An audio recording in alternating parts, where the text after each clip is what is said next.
भूर्लोके भारतवर्षे भरतखण्डे आर्यावर्ते देशान्तर्गत सौराष्ट्रप्रदेशे भूमध्याः पश्चिमदिग्भागे अमरेली मण्डलान्तर्गत तथास्तु विद्यापीठ प्राङ्गणे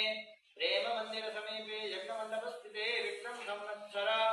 2081 शाके एकोनविंशति सप्तचत्वारिंशत् प्रभवादि षष्ठे संवत्सराणां मध्ये वर्तमाने सिद्धार्थिनां संवत्सरे श्री रवि दक्षिणायने वर्षाऋतौ महामाङ्गल्यफलप्रदे मासोत्तमे मासे वन्यपवित्रे भगवन्तौ शिवप्रिय श्रावण मासे शुक्लपक्षे पूर्णिमायां शतपुण्यतिथौ अद्य मन्दवासरे एवं गुणविशेषेण विशिष्टायां शतपुण्यतिथौ वडोदरा इति शुभस्थान स्थितवत श्रीमती विमलाबेन पी नायक